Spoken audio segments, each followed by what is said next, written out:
Bismillahirrahmanirrahim. Assalamualaikum warahmatullahi wabarakatuh. Alhamdulillah, alhamdulillahirabbil alamin. Wassalatu wassalamu ala asyrafil anbiya'i wal mursalin wa ala alihi wa sahabatihi ajmain amma ba'du. Allahumma anfa'na bima 'allamtana wa 'allimna ma yanfa'una wa zidna ilman. Walhamdulillah ala kulli hal wa na'udzubillahi min hali ahlin nar. Teman-teman, mahasiswa dan mahasiswi, dimanapun Anda berada saat ini, mudah-mudahan kita semua dalam keadaan sehat walafiat. Kita semua dalam penjagaan dan dalam perlindungan Allah Subhanahu wa Ta'ala. Alhamdulillah, dengan izin Allah Subhanahu wa Ta'ala, kita bisa melangsungkan pertemuan yang ketiga untuk mata kuliah psikologi agama.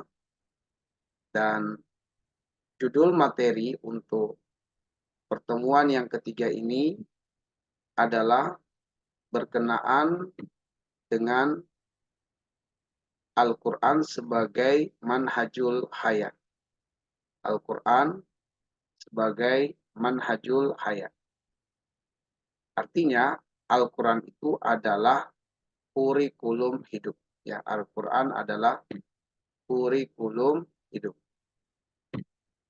Sebelumnya teman-teman sekalian, pertemuan ini seyogianya tersajikan secara offline dan kita bersua secara langsung.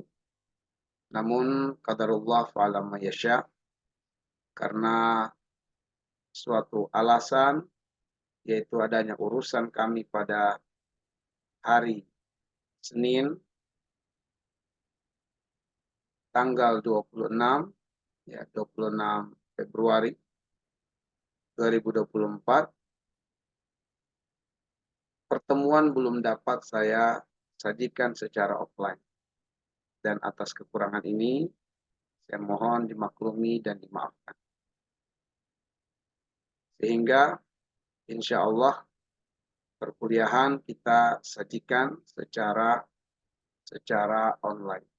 Itu pun secara online melalui rekaman ya YouTube.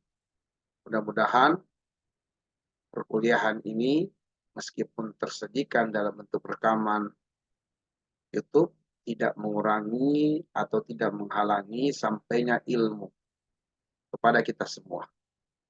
Baik, izinkan saya menampilkan slide materi. Izinkan saya menampilkan slide materi. Baik, teman-teman sekalian, judul kita adalah Al-Quran sebagai manhajul hayat. Al-Quran sebagai manhajul hayat. Atau Al-Quran itu adalah kurikulum hidup. Al-Quran adalah kurikulum hidup.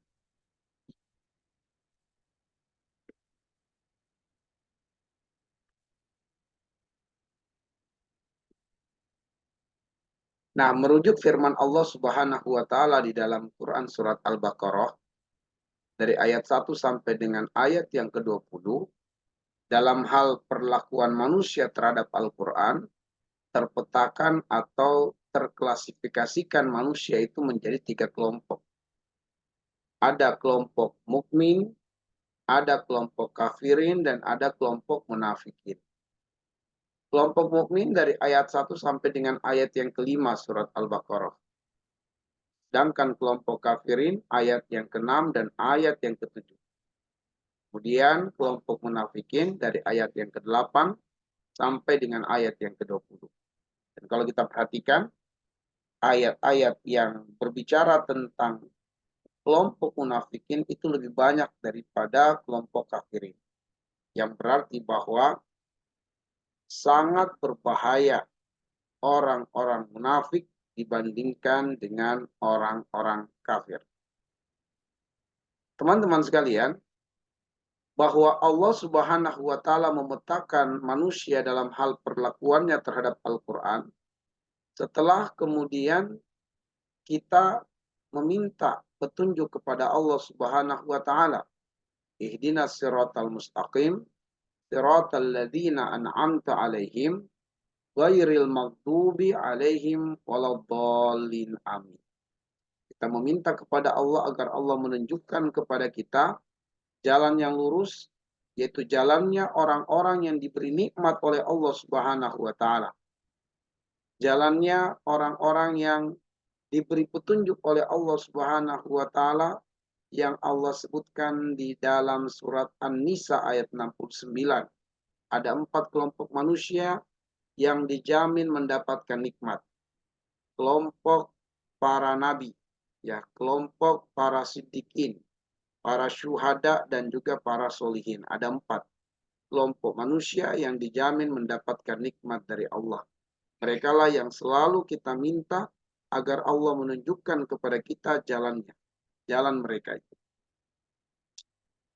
Kemudian kita meminta perlindungan kepada Allah dari orang-orang yang dimurkai dan juga orang-orang yang disesatkan oleh Allah Subhanahu wa taala.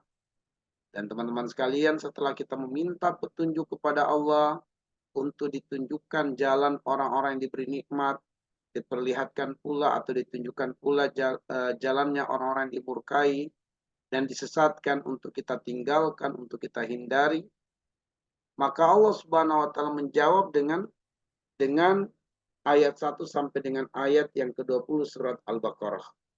Allah memetakan manusia dalam hal perlakuannya terhadap Al-Quran. Ya, kelompok mukmin ayat 1 sampai dengan ayat yang ke-5, kelompok kafirin 2 ayat 6 dan 7, dan kelompok munafikin ayat 8 sampai dengan ayat yang ke-20. Semoga kita semua teman-teman sekalian berada pada kelompok yang pertama, ya, kelompok mukmin dalam hal perlakuannya terhadap Al-Quran. Teman-teman sekalian, bagaimanakah perlakuan orang-orang mukmin terhadap Al-Quran? Bagaimanakah perlakuan orang-orang kafir terhadap Al-Quran? Dan bagaimanakah perlakuan orang-orang munafik terhadap Al-Quran? Sekilas teman-teman sekalian, perlakuan orang yang beriman terhadap Al-Quran bisa dirujuk di dalam surat Al-Baqarah ayat 121. Ya, kita tampilkan ayatnya. Surat Al-Baqarah ayat 121. Allah berfirman, alladzina atainahumul kitaba yatslunahu haqqa tilawati ulaika yu'minuna bihi. Orang-orang yang ketika didatangkan kepadanya Al-Quran, ketika dibacakan kepadanya Al-Quran, ketika diperdengarkan kepadanya Al-Quran, yatslunahu, mereka bertilawah dengan Al-Quran, haqqa tilawatihi, dengan sebenar-benarnya tilawah. Siapa yang bertilawah dengan Al-Quran dengan sebenar-benarnya tilawah, ulaika yu'minuna bihi, itulah orang-orang yang beriman dengan Al-Quran. Sehingga yang menjadi PR kita adalah bagaimanakah bentuk haqqa tilawati? Bagaimanakah bentuk sebenar-benarnya tilawah itu? Sebab itulah yang menjadi ukuran dia beriman terhadap Al-Quran. Lalu bagaimana perlakuan orang kafir terhadap Al-Quran? Bisa dirujuk pada surat Yasin. Di ayat yang ke-46 Allah mengatakan wa ma ta'tihim min ayatin min ayati rabbihim illa kanu anha mu'ridin. Tidaklah datang kepada mereka dari ayat-ayat Allah Subhanahu wa taala melainkan sikap mereka dan perlakuan mereka terhadap ayat-ayat itu adalah mu'ridin, berpaling. Mereka berpaling, mereka menjauh. Mereka tidak mau mendengarkan ayat. Itulah orang-orang kafir. Lalu bagaimanakah perlakuan orang-orang munafik terhadap Al-Quran? Terdapat di dalam Quran surat Al-Anbiya di ayat yang kedua, Allah mengatakan, ma ya'tihim min dzikri min rabbihim mudasin illa stama'uhu wa hum yal'abun lahiyatan qulubuhum. Ketika datang Al-Quran, dibacakan, diperdengarkan kepada mereka, maka mereka itu bersikap terhadap Al-Quran yang didatangkan padanya, yang dibacakan atau diperdengarkan. Mereka itu mendengar, tetapi hatinya dalam keadaan lalai. Hatinya tidak merasa butuh untuk tahu arti dari Al-Quran. Tidak merasa butuh untuk memahami ayat-ayat Al-Quran. Hatinya tetap dalam keadaan kosong. Ya. Hatinya dalam keadaan kosong. Ya. Dalam keadaan lalai. Walaupun dia dengar Al-Quran, tapi nggak masuk sampai ke hati. Nah, jadi teman-teman sekalian, begitulah perlakuan kelompok-kelompok ini terhadap Al-Quran. Nah, fokus kita adalah bagaimana mukmin itu berinteraksi dengan Al-Quran. Yaitu bagaimana mukmin itu bertilawah dengan sebenar-benarnya tilawah. Jawabannya teman-teman sekalian terdapat di dalam surat Asy-Syura. Surat yang ke-42 dari ayat 52 sampai dengan ayat yang ke-53. Allah berfirman, wa kadzalika, dan demikianlah auhayna, kami mewahyukan ilaika kepada engkau wahai Muhammad, ruhan, ruh, min amrina, berdasarkan perintah dari kami. Ma kunta tadri mal kitab walal iman. Engkau wahai Muhammad sebelumnya tidak mengerti tentang Alkitab, tentang Al-Quran, dan tidak pula mengerti tentang hakikat iman. Akan tetapi ja'alnahu, kami jadikan Al-Quran itu nuran, cahaya. Nahdi, kami beri petunjuk bihi, dengan Al-Quran itu, man nasya'u, siapa yang kami kehendaki, min ibadina, di antara hamba-hamba kami.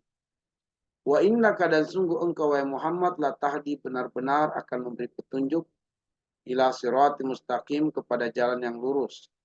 Siratillah, jalan Allah, alladzi, yang lahu, bagi Allah atau milik Allah, ma fis samawati wa ma fil ardh, segala apa yang di langit dan apa yang ada di bumi. Ala ilallahi tasirul umur, ketahuilah bahwa hanya kepada Allah segala urusan itu akan kembali. Nah, kalau teman-teman perhatikan dengan seksama, maka sungguh pada ayat yang mulia ini mengajari kita tentang 5 cara berinteraksi dengan Al-Quran. 5 cara berinteraksi dengan Al-Quran. Di mana kelima cara ini didapatkan dari penggalan-penggalan ayat. Cara yang pertama terdapat pada penggalan ayat ini. Wa kadzalika auhayna ilaika ruhan min amrina. Yang menjadi kata kunci adalah ruh. Bahwa Allah menamakan Al-Quran dengan ruh sebagai pesan tersendiri bagi kita semua bahwa nutrisi terbaik bagi ruh kita adalah Al-Quran. Itulah kenapa Al-Quran dinamakan dengan ruh. Sehingga pada penggalan ayat ini, wa kadzalika auhayna ilaika ruhan min amrina, adalah hendaknya kita semua mempelajari Al-Quran. Mempelajari Al-Quran dengan mengetahui kaidah-kaidah di dalam membacanya. Tajwidnya, makhrajnya, sifatnya, kita ketahui. Lalu kemudian kita rutin baca Quran setiap hari. Rutin setiap hari. Nah, inilah cara berinteraksi yang pertama. Cara berinteraksi yang kedua, ma kunta tadri mal kitabu walal iman. Engkau wahai Muhammad sebelumnya tidak mengetahui hakikat dari Alkitab dan juga hakikat dari iman sampai Allah yang memberikan pengajarannya. Maka ini memberikan kepada kita petunjuk untuk mengetahui arti, mengetahui makna dari Al-Quran. Ya. Harus diketahui arti dari Al-Quran. Apa maksud dari ayat-ayat yang dibaca. Lalu kemudian, cara berinteraksi yang ketiga adalah walakin ja'alnahu nura nahdi bihi man nasya'u min ibadina. Al-Quran itu dijadikan oleh Allah sebagai cahaya. Cahaya itu dalam kegelapan dia berada di depan dan kita sebagai makmum mengikuti Al-Quran. Sehingga jika Al-Quran mengatakan A, kita mengatakan A. Jika Al-Quran mengatakan B, kita mengatakan B. Jika Al-Quran menunjukkan ini halal, kita boleh lakukan.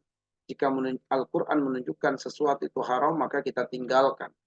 Karena Al-Quran adalah cahaya. Maka di sini cara berinteraksi dengan Al-Quran yang ketiga adalah mengamalkan Al-Quran. Menjalani Al-Quran dalam kehidupan. Mengimplementasikan nilai-nilai Quran dalam kehidupan. Kemudian cara berinteraksi yang keempat dan yang kelima terdapat pada penggalan ayat ini. Wa innaka latahdi ila siratim mustaqim. Karena cara berinteraksi yang kelima adalah dengan mendakwahkan Al-Quran, mengajarkan Al-Quran, maka cara berinteraksi yang keempat adalah dengan menghafal Al-Quran. Sebab kaidahnya adalah faqidu syai'i la yutihi. Bagaimana mungkin seseorang akan mengajarkan Al-Quran kepada manusia, sedangkan Al-Quran tidak tumbuh subur di dalam hatinya. Ya, jadi sebelum dia mengajarkan Al-Quran, mendakwakan Al-Quran, hendaknya Al-Quran tumbuh di dalam hatinya, subur di dalam jiwanya. Karena itulah cara berinteraksi yang keempat adalah dengan menghafalkan Al-Quran, kemudian mendakwahkan Al-Quran, mengajarkan Al-Quran kepada manusia. Maka siapa yang belajar Quran, ya, siapa yang melakukan hal yang pertama belajar Quran, lalu kemudian melakukan hal yang kedua, ketiga, keempat, sampai yang terakhir adalah mengajarkan Al-Quran, merekalah sebaik-baiknya manusia yang hidup di muka bumi. Kata Nabi, khairukum man ta'allama al-Qur'ana wa 'allamahu. Sebaik-baiknya manusia di antara kalian adalah yang belajar Quran dan mengajarkan. Nah, teman-teman sekalian, melalui ayat tadi, cara berinteraksi dengan Al-Quran itu ada 5. Pertama, membaca Al-Quran secara rutin setiap hari. Namun karena Al-Quran itu ada aturan main di dalam pembacaannya, maka harus dipelajari terlebih dahulu. Ya, dipelajari Al-Quran, kemudian secara rutin dibaca setiap hari. Kedua, pahami makna dan kandungan Al-Quran. Cara yang kedua, memahami makna dan kandungan Al-Quran. Yang ketiga, berakhlak dan beramal sesuai petunjuk Al-Quran. Dan yang keempat, menghafal Al-Quran. Yang kelima, mengajarkan dan mendakwakan Al-Quran. Contoh teman-teman sekalian, berakhlak dan beramal sesuai dengan petunjuk Al-Quran. Misalnya kalau kita sudah rutin baca Quran dengan terjemahan, kemudian kita sampai di ayat ke-29, Allah mengatakan, ya kita sampai di surat An-Nisa 29, Allah mengatakan, ya ayyuhalladzina amanu, wahai orang-orang yang beriman, la ta'kulu amwalakum bainakum bil batil illa an takuna tijarah. Illa an takuna tijarah antarodi minkum. Wahai orang-orang yang beriman, janganlah kamu memakan harta di antara kalian secara batil. Ya, secara batil. Tidak boleh kita makan harta orang lain dengan cara yang batil. Melalui penipuan, pencurian, melalui tadlis. Ya, ketika sebagai penjual menutupi cacat pada barang. Itu namanya tadlis. Ya. Tidak boleh riba. Karena itu bentuk-bentuk kezaliman semua. Tidak boleh curang dalam takaran, dalam timbangan. Nah, inilah pentingnya kita baca Quran dengan terjemahan supaya kita tahu jika kita dapat perintah kita laksanakan, jika kita dapat larangan tinggalkan. Wahai orang yang beriman, jangan kamu makan harta di antara kalian itu secara batil, kecuali dalam bentuk perdagangan kalian saling meridoi.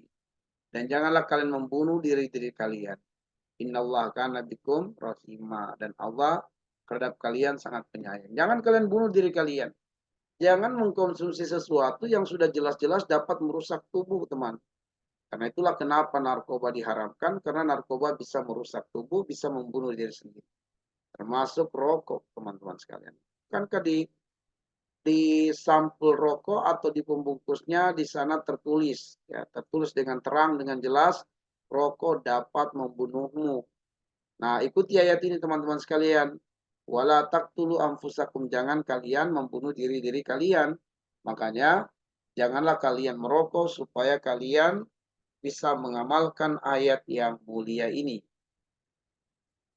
Nah, ini contoh saja teman-teman sekalian ya, contoh saja supaya kita pahami bahwa Al-Quran itu sangat perlu kita baca dan tahu artinya, kita pahami maknanya, sehingga kita bisa mengamalkannya dalam kehidupan real, dalam kehidupan nyata. Kita lanjutkan teman-teman sekalian. Menghafal Al-Quran, ya, menghafal Al-Quran, kemudian mengajarkan dan mendakwakan Al-Quran. Nah, ini harus dihafal 5 cara berinteraksi dengan Al-Quran. Dan dasarnya surat Asy-Syura ayat 52 sampai dengan ayat 53. Nah, sekarang teman-teman sekalian coba perhatikan di surat Shad ayat 29. Ya, surat Shad ayat 29. Allah mengatakan, kitab Al-Quran. Anzalnahu, kami telah menurunkan Al-Quran itu ilaika kepada engkau wahai Muhammad. Mubarakun, penuh dengan keberkahan. Liyadabbaru ayati, supaya manusia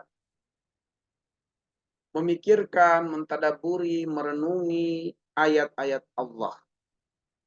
Ya, ayat-ayat Allah yaitu ayat-ayat Al-Quran. Waliyatadzakara ulul albab, dan supaya orang-orang yang berakal itu mengambil pelajaran. Kalau kita perhatikan ayat ini teman-teman sekalian, menjelaskan tentang kedudukan, ketinggian, dan kemuliaan Al-Quran. Bahwa Al-Quran itu berasal dari Allah Subhanahu wa Ta'ala.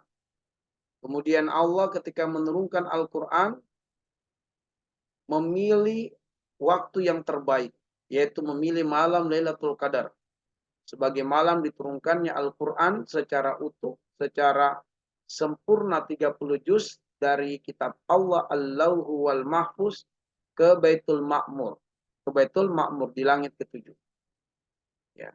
Kemudian dari langit ketujuh sampai kepada Nabi, Al-Quran diturunkan secara bertahap sesuai dengan asbab nuzulnya. Dan untuk itu Allah memilih malaikat terbaik sebagai perantara sampainya wahyu atau sampainya Al-Quran kepada Nabi Shallallahu Alaihi Wasallam secara bertahap. Dan kemudian yang menerima Al-Quran, yang menerima wahyu adalah manusia terbaik, baginda Nabi Shallallahu Alaihi Wasallam. Kalau Allah sudah demikian sempurna mengagungkan Al-Quran, memuliakan Al-Quran, lalu kenapa kita menganggap Al-Quran itu kita biasa-biasa saja? Kenapa kita kemudian menganggap Al-Quran itu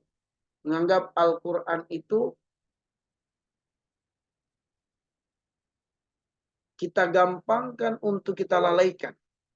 Kita gampangkan untuk menganggap tidak ada waktu terhadapnya. Sementara waktu untuk nonton selalu ada. Waktu untuk shopping selalu ada. Waktu untuk olahraga selalu ada. Waktu untuk meeting selalu ada. Tapi kenapa waktu dengan Al-Quran nyaris tidak ada dalam kehidupan kita setiap hari? Sehingga kita tidak merasa butuh dengan. Kita menganggap dia adalah biasa-biasa saja. Padahal Allah telah memuliakannya dan meninggikan Al-Quran. Al-Quran teman-teman sekalian mubarakun, penuh dengan keberkahan. Apa itu berkah? Subutul khair wa dawamuhu wa kasratuhu. Berkah itu adalah langgengnya kebaikan, bertambahnya kebaikan, berlimpahnya kebaikan.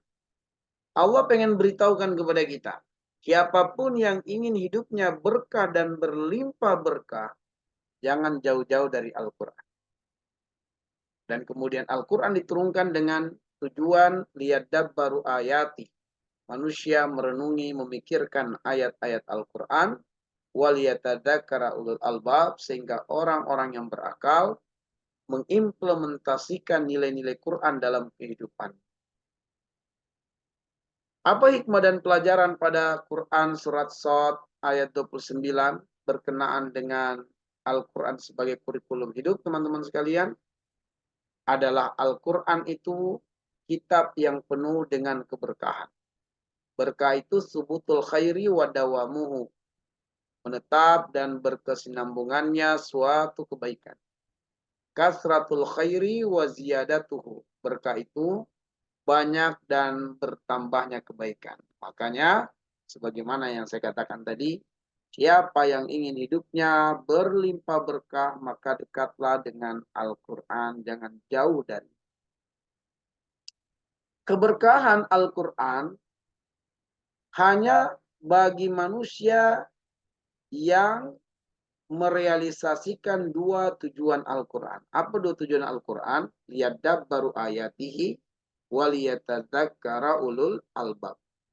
Dua tujuan Al-Quran itu adalah mentadaburi ayat-ayat Allah dan mengimplementasikan ayat-ayat Allah dalam hidup. Nah, keberkahan Al-Quran akan dirasakan, didapati oleh orang-orang yang merealisasikan dua tujuan Al-Quran itu. Mentadaburinya dan mengimplementasikan nilai-nilai Quran dalam hidup. Tadabur, teman-teman, artinya adalah merenungi, memikirkan dan memahami ayat-ayat Al-Quran. Itu arti dari tadabur. Sedangkan waliyatadzakkara, mengambil pelajaran, yaitu mengamalkan nilai-nilai Al-Quran dalam kehidupan. Kemudian ujung ayat waliyatadzakkara ulul albab, agar supaya orang-orang yang berakal mengambil pelajaran. Apa yang dimaksud dengan ulul albab? Ulul albab, teman-teman, adalah kaum yang berhati bersih, jernih, dan berakal yang bisa mengambil pelajaran dari Al-Quran dengan menerapkannya dan mengamalkannya dalam kehidupan. Nah, ingat teman-teman sekalian, hati kita ini, hati kita di dalam Al-Quran itu disebutkan dengan beberapa lapisan. Pertama adalah sodrun, ya, ini lapisan luar, sodrun. Di dalam sodrun, di dalam dada ada kolbun, kolbun, hati. Di dalam kolbun ada fuadun, ada fuad. Fuad juga punya hati, tapi lebih dalam dari kolbun. Nah, di dalam fuad ada lubun. Lubun itu artinya intinya hati, matanya hati. Bentuk jamaknya adalah albab. Makanya ulul albab itu orang-orang yang terbuka mata hatinya. Ya. Apabila mata hati terbuka, maka seseorang yang hatinya terbuka atau mata hatinya terbuka akan mampu mengambil pelajaran dari Al-Quran. Tapi yang lubnya tertutup, mata hatinya tertutup, terkunci, nggak bakal bisa mengambil pelajaran dari Al-Quran. Perhatikan teman-teman sekalian, dasarnya di dalam Quran surat Muhammad, ya, surat yang ke-47. Di ayat yang ke-24. Ya. Allah mengatakan, afala yatadabbarunal Qur'an am ala qulubin aqfaluha. Tidakkah mereka bertadabbur dengan Al-Quran, ataukah hatinya sedang terkunci? Ataukah hatinya sedang terkunci? Jadi kalau hati terkunci, teman-teman, tidak bisa mengambil pelajaran dari Al-Quran. Baik, mudah-mudahan kita semua adalah ulul albab, orang-orang yang terbuka mata hatinya, sehingga bisa mengambil pelajaran dari Al-Quran. Baik, perhatikan surat Al-Ma'idah ayat 48, teman-teman sekalian. Surat Al-Ma'idah ayat 48. Wanzalna ilaikal kitaba bil haqqa. Kami telah menurunkan kepada engkau, yaitu Muhammad, al-kitaba, Al-Quran bil haq, dengan kebenaran. Musaddiqal lima baina yadayhi. Membenarkan apa yang ada sebelumnya, ya, dari Alkitab, ya, membenarkan kitab-kitab yang telah diturunkan sebelumnya. Wa muhaiminan, namun Al-Quran itu akan menjadi hakim terhadap kitab-kitab tersebut. Sebab kitab-kitab sebelumnya, andaikan belum diotak-atik oleh manusia, dirubah-rubah oleh manusia, maka Al-Quranul Karim berbicara tentang kitab-kitab sebelumnya dan akan ditemukan kesamaan yang banyak. Tapi ketika kemudian kitab-kitab yang sebelumnya itu telah diotak-atik oleh manusia, dirubah sesuai dengan syahwat manusia, kita akan temukan banyak ketidaksamaan. Dan karena itulah Al-Quran menjadi muhaiminan, ya, menjadi hakim alaihi, atas kitab-kitab tersebut. Kalau sejalan dengan Al-Quran, benar. Jika tidak sejalan dengan Al-Quran, pasti sudah sudah dirubah oleh manusia. Fahkum bainahum, maka hukumilah di antara mereka bima anzalallah, dengan apa yang Allah turunkan. Wala tattabi ahwa'ahum, dan jangan ikuti hawa nafsu mereka. Amma ja'aka minal haq, dari apa yang datang kepadamu berupa kebenaran. Likullin ja'alna minkum syir'atan wa minhaja. Ya, setiap umat itu kami jadikan, ya, di antara kalian ada jalan, ya, ada kurikulum, ya, ada kurikulum. Ya, ada kurikulum, ada jalan, ada aturan, ada syariat, dan juga ada kurikulum hidup. Walau sya Allah, apabila Allah berkehendak, la ja'alakum ummatan wahida. Allah pasti menjadikan kalian umat yang satu. Walakin, akan tetapi, ya beluakum, Allah berkehendak untuk menguji kalian fima atakum, dengan apa yang Allah datangkan kepada kalian. Fastabiqul khairat, maka berlomba-lombalah kalian dalam kebaikan. Ilallah, dalam perjalanan menuju Allah. Marji'ukum jami'a, Allah tempat kembalinya kalian semua. Fayunabbiukum, kelak dia akan memberitahukan kepada kalian bima kuntum, dengan apa yang dahulu kalian fihi terhadapnya takhtalifun, berselisih. Ya, berselisih. Oke. Nah, teman-teman sekalian, dari ayat ini apa hikmah dan pelajarannya? Al-Quran itu adalah sumber ilmu, teman-teman sekalian. Sumber rujukan, sumber kebenaran yang tidak ada keraguan padanya. Pedoman hidup manusia. Karena itulah Al-Quran menjadi landasan utama dalam menjalani hidup. Kemudian kandungan Al-Quran itu menitik beratkan pada aspek iman, yaitu bagusnya hubungan manusia dengan Tuhannya. Dan pada aspek akhlak, yaitu bagusnya hubungan manusia dengan manusia, serta bagusnya hubungan manusia dengan alam, yaitu dengan lingkungannya, dengan binatang, dengan tumbuhan. Al-Quran berisi ajaran, aturan, tujuan yang berlaku universal, jelas dan terang, sehingga kurikulum kehidupan yang digali dari Al-Quran adalah hukum yang jelas, terang, dan dapat diimplementasikan di setiap waktu dan tempat. Nah, sekarang teman-teman sekalian, perhatikan surat An-Nahl ayat 89. Ya, sebab pada ayat ini memberikan kepada kita petunjuk kenapa harus merujuk kepada Al-Quran. Kenapa harus selalu berlandaskan dengan Al-Quran dalam setiap ucapan, dalam setiap tindakan, dalam setiap pengajaran, termasuk dalam setiap penyusunan kurikulum. Karena Allah mengatakan, wa nazzalna 'alaikal kitaba, dan telah kami turunkan kepada engkau Alkitab, yaitu Al-Quran, tibyanan likulli syai', solusi jawaban untuk setiap persoalan-persoalan. Wahudan, Al-Quran adalah petunjuk. Warahmah, rahmat, yaitu kebaikan berlimpah. Wa busyra lil muslimin, kabar gembira bagi orang-orang yang muslim. Nah, sehingga teman-teman sekalian, hikmah dan pelajaran dari surat An-Nahl ayat 89 berkenaan dengan Al-Quran sebagai kurikulum kehidupan. Satu, Al-Quran itu adalah tibyanan likulli syai'in, penjelasan segala sesuatu. Maksudnya adalah Al-Quran itu sebagai penjelasan dan jawaban atas segala persoalan kemanusiaan. Al-Quran adalah hudan, yaitu petunjuk. Petunjuk bagi manusia dalam menjalani kehidupan di dunia ini, agar terbebas dari kekeliruan, kesalahan, dan juga kesesatan. Al-Quran adalah rahmah, kebaikan yang berlimpah, bahwa dengan mengikuti dan menjalankan petunjuk Al-Quran, akan mendapatkan kebaikan yang berlimpah dan kasih sayang Allah meliputi mereka. Al-Quran adalah busyra, yaitu kabar gembira. Kabar gembira bagi siapa saja yang tunduk kepada Allah, melaksanakan perintah dan menjauhi larangannya. Dengan menjalani hidup berdasarkan petunjuk Al-Quran, akan memperoleh busyra, yaitu kabar gembira. Ya, kabar gembira. Allah segerakan, ya, keberkahan, kebaikan dari Al-Quran itu bagi pelaku-pelakunya atau bagi yang suka berinteraksi dengannya di dunia. Sebelum mati dia langsung merasakan faedah dan pengaruh Al-Quran bagi kehidupannya. Apalagi ketika nanti dikubur, di mahsyar, dan di alam-alam berikut. Nah, teman-teman sekalian, contoh implementasi kurikulum pendidikan keluarga di Quran Surat Luqman ayat 13 ini contoh. Allah mengatakan wa idz qala Luqmanu li banihi wa huwa ya'izuhu ya bunayya la tusyrik billah inna syirka la zulmun adzim.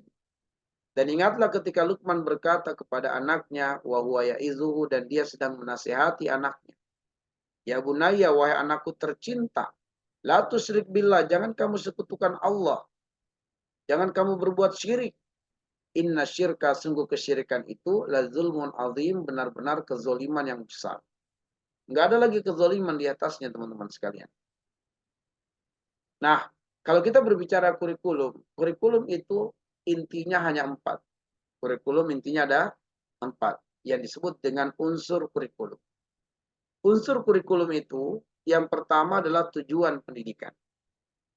Yang kedua materi pendidikan.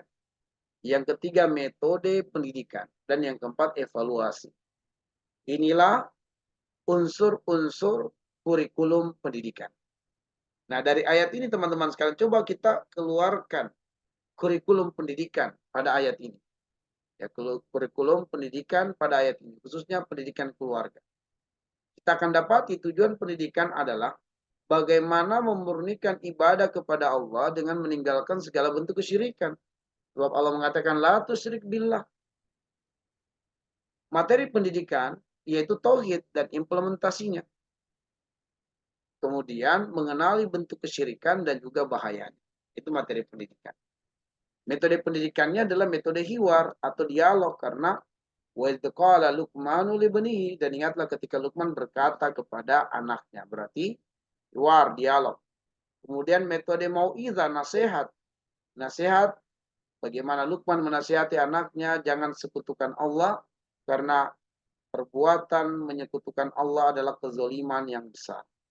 Dan ada metode keteladanan bagaimana Luqman sebagai orang tua yang harus memberikan teladan kepada anak-anaknya. Makanya di sini ada metode keteladanan. Evaluasinya seperti apa? Apakah keluarga sudah bergantung kepada Allah? Ketika sakit berdoa untuk sembuh. Apakah keluarga sudah benar-benar meninggalkan segala bentuk praktek kesyirikan? Tidak lagi mendatangi dukun, tidak lagi percaya dengan ramalan-ramalan, tidak menggantungkan nasib baik, nasib buruk pada tatayur, ya pada bintang, pada mimpi, pada bunyi-bunyi, ya, dan seterusnya. Baik. Contoh implementasi kurikulum ketenangan hati di Quran surat Ar-Ra'd ayat 28. Allah mengatakan, alladzina amanu wa tatma'innu qulubuhum bidzikrillah. Ala bidzikrillahi tatma'innul qulub. Ala bidzikrillahi tatma'innul qulub. Orang-orang yang beriman, wa tatma'innu qulubuhum bidzikrillah, hati mereka menjadi tenang karena mengingat Allah. Ala bidzikrillahi tatma'innul qulub, ingatlah hanya dengan mengingat Allah hati menjadi tenang. Nah, dari ayat ini kita coba telurkan kurikulum. Dan kurikulum yang kita dapatkan tujuan menggapai ketenangan hati yang hakiki. Itu tujuan. Materinya apa? Ibadah dan zikrullah. Metodenya, metode keteladanan, metode mau'izah, dan metode ibroh. Metode ibroh. Kemudian evaluasinya. Meninggalkan kebiasaan tidur pagi dan sore hari untuk mengamalkan zikir pagi dan petang. Itu evaluasi. Apakah dia sudah mulai mendawamkan zikir pagi dan petang? Itu evaluasinya. Membiasakan bangun di waktu sahur sebelum azan subuh untuk apa? Untuk beristighfar. Wabil ashar hum yastaghfirun, di waktu sahur calon penghuni surga itu akan bangun untuk beristighfar. Apakah dia sudah merutinkan qiyamul lail? Apakah sudah mulai membiasakan, membudayakan puasa Senin dan Kamis? Nah, inilah semua bentuk-bentuk evaluasi teman-teman sekalian. Apakah sudah seperti ini perangainya, akhlaknya, perbuatannya?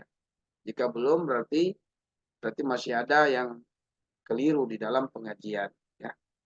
Mungkin hanya hadir secara fisik, secara zohir di majelis-majelis pengajian, tapi ternyata niatnya salah, pikirannya menerawang entah ke sana, akhirnya tidak ada perubahan signifikan dari sebelum belajar dan setelah belajar. Setelah dievaluasi, sholatnya masih bolong-bolong, berarti belum, ya, orang ini tidak paham materi. Kemudian masih meninggalkan zikir pagi petang, masih nyontek saat ujian, aduh berarti evaluasinya ini dia belum benar-benar mendekatkan diri kepada Allah untuk merasakan kebahagiaan yang sejati. Dia masih mencari kebahagiaan memperturutkan hawa nafsu.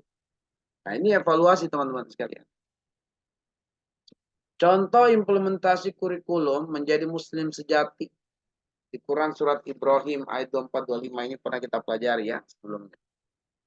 Alam tara kaifa daraballahu masalan kalimatan thayyibah kasajaratin thayyibah asluha sabitun wa far'uha fis sama. Tuti ukulaha kullahinin bizni rabbiha wa yadribullahu al-amthala lin-nasi la'allahum yatadzakkarun. Ya. Alam taro, tidakkah engkau melihat kaifa bagaimana daraballahu Allah memberikan masalan perumpamaan atau permisalan kalimatan thayyibah, perumpamaan kalimat yang baik itu kasyajaratin thayyibah seperti pohon yang kokoh. Asluha sabitun, akarnya menghujam dengan kuat ke bumi, wa faruha fis sama, batangnya cabang rantingnya menjulang ke arah langit. Tuti ukulaha kulahinin bizni rabbiha, pohon itu menghasilkan buah yang tidak mengenal musim sepanjang waktu. Wa yadribullahul amsal, dan Allah memberikan perumpamaan-perumpamaan linnasi kepada manusia la'allahum, agar supaya manusia yatadzakkarun, agar supaya manusia mengambil pelajaran. Apa kurikulum yang terdapat dalam ayat ini teman-teman sekalian? Tujuannya adalah menjadi muslim sejati. Materinya akidah, ibadah, dan akhlak. Metodenya, metode tamsil, perumpamaan. Metode demonstrasi, ada praktek, dan metode keteladanan atau contoh. Evaluasinya, apakah dia sudah melibatkan Allah dengan banyak berdoa, tawakal, dan selalu husnuzon dalam setiap urusannya? Jika belum, berarti masih belum tercapai, ya, belum tercapai, belum terpenuhi inti dari kurikulum pendidikan. Tapi kalau kemudian seseorang sudah selalu melibatkan Allah dengan banyak berdoa, tawakal, dan husnuzon kepada Allah, produktif dan tidak pengangguran, hidup bermanfaat bagi orang lain, berarti telah berhasil pendidikan, ya, pendidikan Islami kepada si fulan berdasarkan ayat ini. Baik teman-teman sekalian, alhamdulillah slide-slide materi telah selesai, tersajikan, tersampaikan kepada Anda semua. Lebih dan kurangnya mohon dimaafkan. Dan sepertinya sesi tanya jawab belum dapat dilangsungkan karena memang kondisinya belum dapat terlangsungkan karena kita tidak sedang berinteraksi secara langsung, yang melainkan rekaman. Nah, karena itu simpan pertanyaannya dan jangan malu, jangan sungkan untuk menanyakan di pertemuan berikutnya.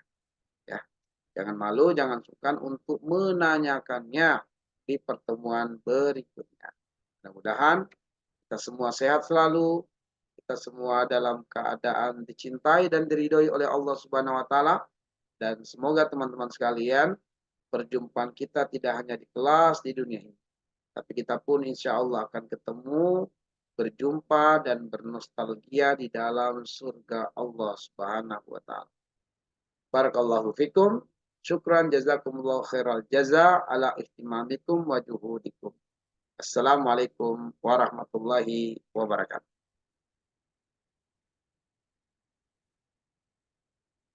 Teman-teman sekalian, setelah materi ini telah Anda tonton dan Anda telah mengikutinya dari awal sampai akhir, selanjutnya adalah Anda melakukan absen secara online. Lakukan absen secara online. Dengan syarat tontonan ini atau materi ini telah Anda ikuti, telah Anda dengarkan dengan baik. Dari awal sampai akhir. Barulah Anda boleh melakukan presensi. Ya, melakukan presensi kehadiran.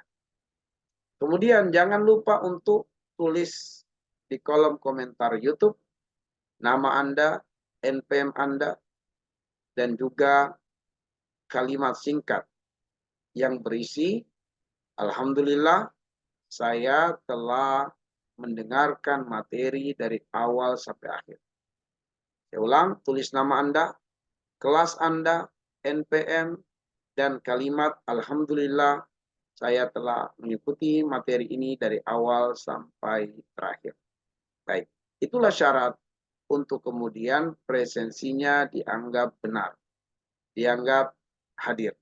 Tapi jika kemudian dia presensi tapi tidak membuat tulisan di kolom komentar YouTube, maka jika nanti dia melakukan presensi ada kekeliruan, ada kesalahan, maka dia dinyatakan alfa. Dinyatakan alfa. Atau dia hanya menulis di kolom komentar YouTube. Tapi ternyata dia tidak melakukan presensi, maka juga akan dinyatakan alfa, teman-teman. Ya. Akan dinyatakan alfa. Alasannya lalai. Ya, alasannya adalah lalai. Maka ikuti dua petunjuk ini. Lakukan presensi. Yang kedua, di kolom komentar YouTube ketik nama Anda, NPM Anda, kelas Anda, dan juga kalimat Alhamdulillah materi ini saya tulis, ya materi ini telah saya ikuti dengan baik dari awal sampai dengan akhir. Baik teman-teman sekalian, kita cukupkan sampai di sini. Assalamualaikum warahmatullahi wabarakatuh.